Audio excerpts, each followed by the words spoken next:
The physics building at the university hummed with activity. Students rushed to classes, professors adjusted their notes. It was a typical day, or so it seemed.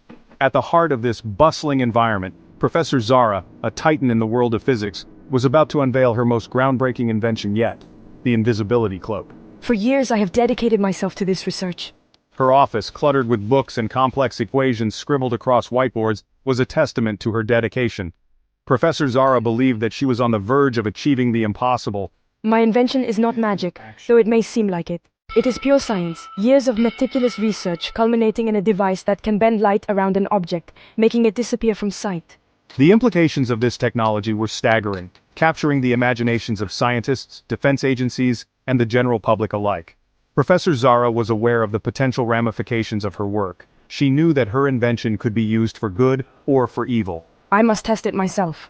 It is the only way to truly understand its capabilities and limitations. She knew that it was a risky move, but she was confident in her work. She put on the invisibility cloak. She vanished. Leo, Professor Zara's trusted assistant, noticed something was amiss. The professor was missing from her usual spot, her cup of tea half finished on her desk. Where could she be? He looked around the lab, his heart starting to race as he confirmed that she wasn't in her office either. The lab was eerily silent. This isn't like her at all. A chill ran down Leo's spine. Just then, his eyes fell on a small, handwritten note on the professor's workstation. It read, "Gone for a walk, back soon, but not visible. P.S. Don't tell anyone." This is just like her, always pushing the boundaries. Leo found himself both amused and worried. He decided to investigate further. He examined the lab meticulously, looking for any sign of the professor or her invention. He knew about the invisibility cloak.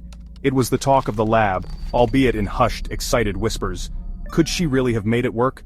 The thought sent a shiver down his spine. As Leo looked around the lab, he noticed a faint shimmer in the air near the professor's workbench. It was almost invisible to the naked eye, but it was there, a distortion of light like heat rising from asphalt. Carefully, he approached the shimmering air, his hand outstretched. What is this? As his fingers met the shimmer, he felt a tingle, followed by a strange sense of displacement. It was as if he was touching a soap bubble, an invisible barrier. This must be the invisibility cloak. He had to figure out how it worked.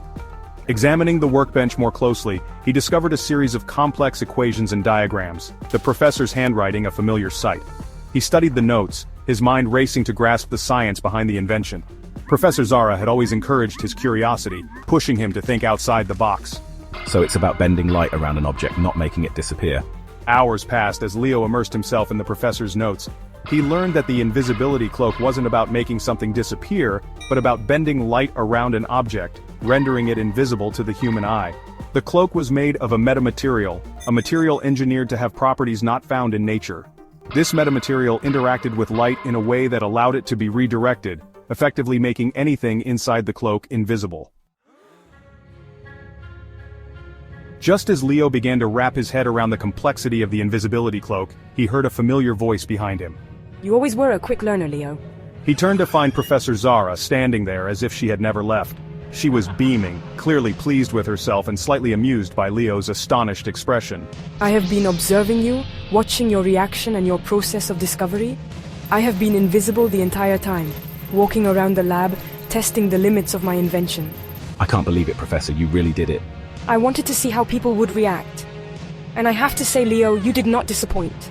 Together, Professor Zara and Leo continued to refine the invisibility cloak, exploring its potential applications in various fields. They knew that they held in their hands a technology that could change the world. But more importantly, they realized that true invisibility wasn't just about bending light, it was about challenging perceptions, pushing the boundaries of what we believe is possible. The future of science was bright, filled with endless possibilities, and Professor Zara, with Leo by her side, was ready to unravel them all, one invisible step at a time.